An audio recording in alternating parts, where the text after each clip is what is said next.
नमस्कार दोस्तों, जय श्री कृष्णा, राधे राधे। तो दोस्तों, आपको हम इस वीडियो में एक ऐसे भक्त की कहानी सुनाने जा रहे हैं जिसने भगवान श्री कृष्ण और रुक्मिणी को ठग लिया था।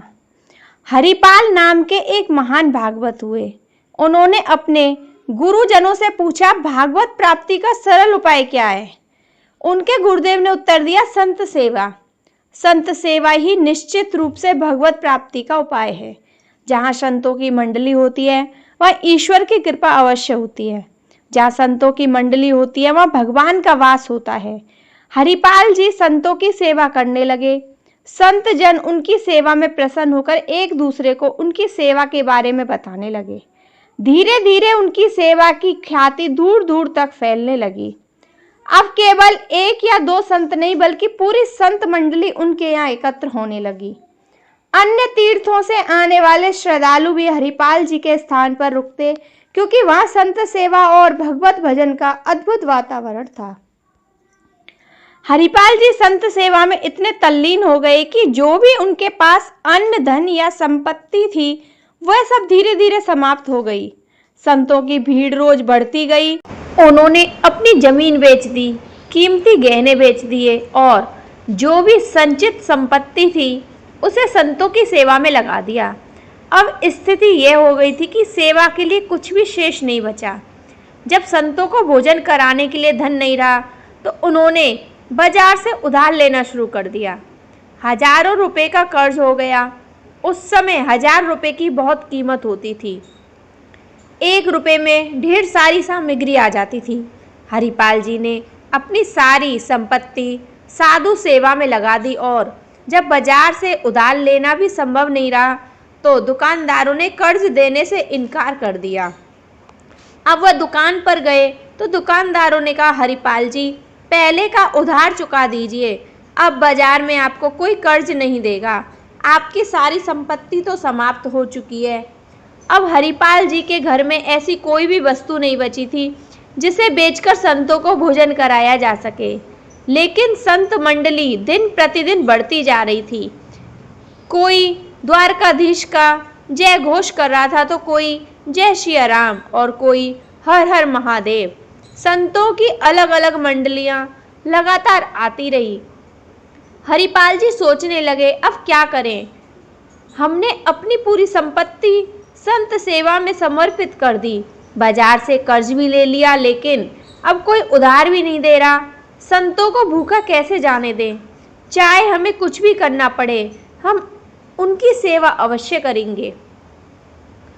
तब उन्होंने एक कठिन निर्णय लिया। हरिपाल जी ने एक भाला लिया और जंगल के मार्ग पर बैठ गए। वे बलिष्ठ शरीर के थे। उनका तेजस्वी रूप देखकर ही लोग भयभीत हो जाते थे। वे किसी को मारते नहीं थे। लोग स्वयं उन्हें देकर उन्हें धन देकर चले जाते थे और अगर कोई वैष्णव चिन्ह धारण किए होता तो वे उसे ना कहते। हालांकि उन्होंने यह उपाय तब अपनाया जब अपनी सारी संपत्ति समाप्त हो गई और कर्ज भी हो चुका था।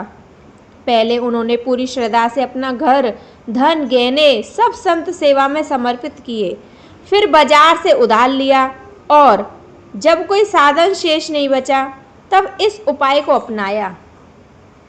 धीरे धीरे यह बात फैल गई कि यदि कोई यात्री रास्ते में राम कृष्ण का नाम ले ले तो हरिपाल जी उसे रोकेंगे नहीं। लोग डर के मारे हाथ जोड़ते और राम कृष्ण का उच्चारण करते हुए निकल जाते।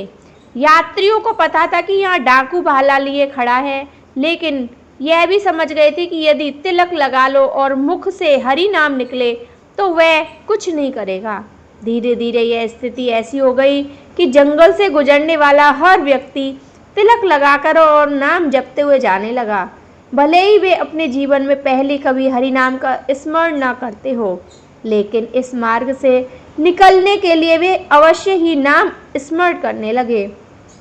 इस प्रकार हरिपाल जी के प्रताप से पूरे क्षेत्र में नाम संकीर्तन की धारा बहने लगी। लेकिन इस वजह से अब उनके लिए किसी को भी लूटना मुश्किल हो गया और फिर एक बार संत सेवा के लिए धन की कमी होने लगी। एक दिन बड़ी संख्या में संत मंडली हरिपाल जी के घर आ पहुंची। हरिपाल जी बड़े हर्षित हुए और अपनी पत्नी से बोले, आज तो हमारे बड़े भाग्य हैं कि इतने संत हमारे घर पधारे हैं, लेकिन अगले ही क्षण चिंता ने उसे घेर लिया। भोजन की कोई व्यवस्था नहीं है, बाजार से उधार लेना असंभव है और हमारे पास कुछ भी नहीं बचा है। पत्नी ने कहा, घर में अन्न का एक भी दाना नहीं है, संतों को भूखा कैसे जाने दें? यह तो बहुत बड़ा अनर्थ हो जाएगा। हरिपाल जी ने कहा, क्यों न पड़ोस से कुछ मांग ले। उसकी पत्नी आस पड़ोस में मदद मांगने गई, लेकिन जैसे ही वे किसी के द्वार पर पहुंचते और कहती, संत आए हैं, लोग दरवाजा बंद कर लेते। पहले ही बहुत बार संत सेवा के नाम पर हरिपाल जी ने बहुत कुछ मांग लिया था, अब कोई भी देने को तैयार ना था। थकी हारी वे वापस लौटी और दुखी होकर बोली, अब कोई भी कुछ देने को तैयार नहीं है। आपके संत सेवा के व्यवहार का ऐसा प्रभाव हुआ है कि लोग देखते ही दरवाजा बंद कर लेते हैं। हरिपाल जी मुस्कुराए और बोले, कोई बात नहीं, जब सब रास्ते बंद हो जाते हैं तब केवल भगवान का सहारा होता है। हरिपाल जी अपने मन में विचार कर रहे थे, गुरुदेव ने कहा था कि संत सेवा से भगवान की प्राप्ति होती है। प्रभु आप मिले या ना मिले। उधर भगवान श्री कृष्ण द्वारका में रुक्मिणी जी के साथ विराजमान थे। अचानक उन्होंने सोचा, हरिपाल जी ने पुकार लगाई है, संत सेवा के लिए वे संकट में हैं। भगवान तुरंत अपनी लीला रचने के लिए तैयार हो गए। उन्होंने रत्नों से जड़ित मुकुट, कुंडल, कर्णधनी और बाजूबंद और दिव्य आभूषण धारण कर लिए। रुक्मिणी जी ने आश्चर्य से पूछा, प्रभु आप इतने दिव्य आभूषण क्यों पहन रहे हैं? यह नया श्रृंगार क्यों? भगवान मुस्कुराए और बोले, हमारे एक भक्त संकट में हैं, आज हम उनके दर्शन करने जा रहे हैं। रुक्मिणी जी बोली, यदि आप इतने महान भक्त के दर्शन करने जा रहे हैं तो मैं भी चलूंगी। भगवान बोले, तो ठीक है, लेकिन ध्यान रहे कोई भी भगवत चिन्ह धारण मत करना, कोई भगवत चर्चा नहीं करनी चाहिए, केवल सांसारिक आभूषण पहनकर ही चलना। भगवान हंसते हुए बोले, बस तुम चलो, दर्शन से निहाल हो जाओगी। भगवान और रुक्मिणी जी अत्यंत वैभवशाली वेश में हरिपाल जी के गांव पहुंचे।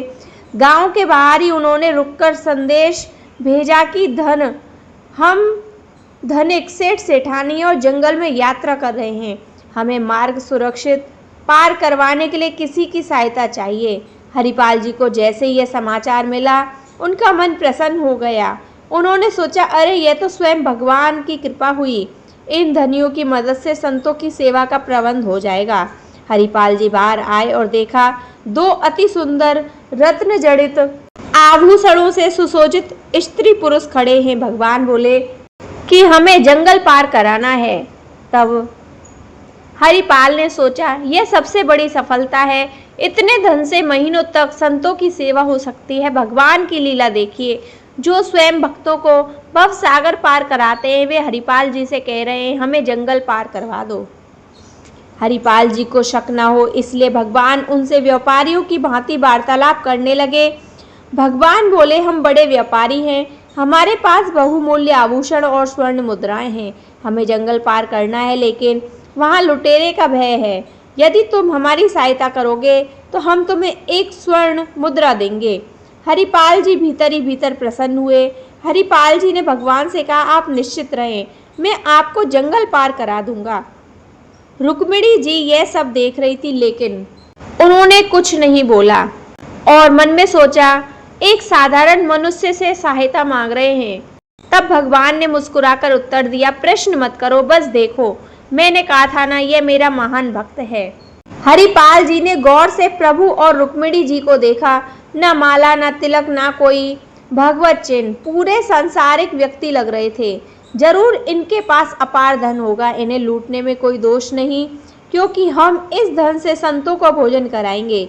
हरिपाल जी भाला लेकर चल ही रहे थे, वे आगे आए और उन दोनों से कहा, उतारो अपने सारे आभूषण और मुझे दे दो।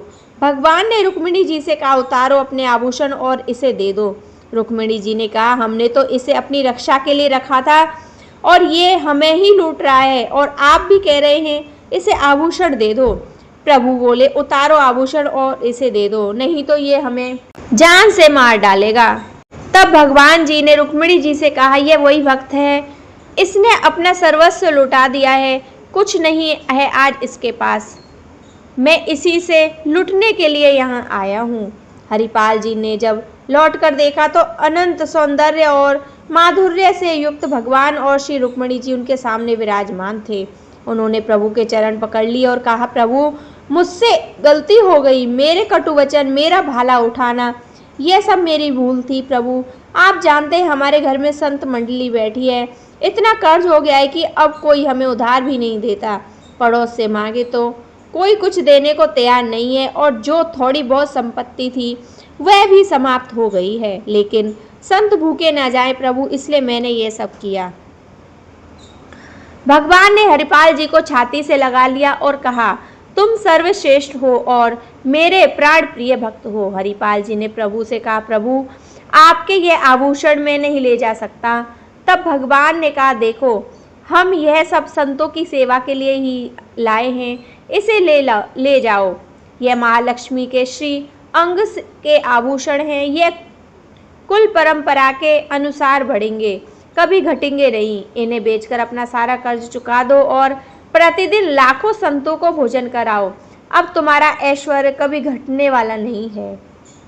तब हरिपाल जी ने भगवान से प्रार्थना की, प्रभु इस घटना के बारे में किसी से मत कहना, नहीं तो सभी भक्त यह कहेंगे कि भगवान अपने भक्तों पर इतना स्नेह लुटाते हैं। और यह भाला लेकर उन्हीं भगवान को लूटने निकल पड़ा।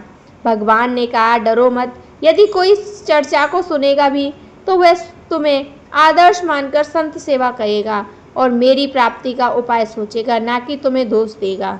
भगवान के दर्शन के पश्चात हरिपाल जी ने कहा, प्रभु जब आ ही गए हो तो लगे हाथ भंडारा पाकर जाओ। भगवान मुस्कुराए और बोले, निश्चित रूप से जहाँ हमारे संत भोजन करते हैं वहीं हम प्रकट होते हैं।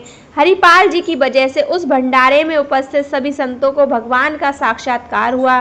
तभी संतों ने साक्षात द्वारकाधीश और श्री रुक्मिणी जी के दर्शन किए। भोजन बनाया गया और संतों ने तब भी भोजन ग्रहण किया जब पहले भगवान ने भोजन स्वीकार किया।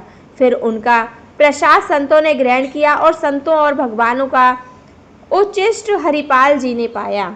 तो दोस्तों हमें इस कहानी से सीख मिलती है, जब भी साधु सेवा का संयोग बने तो नाच उठो कि हमें आज जीवन का परम लाभ मिला है। साधु सेवा निश्चित रूप से भगवान की सेवा के बराबर है, भगवान की प्राप्ति है।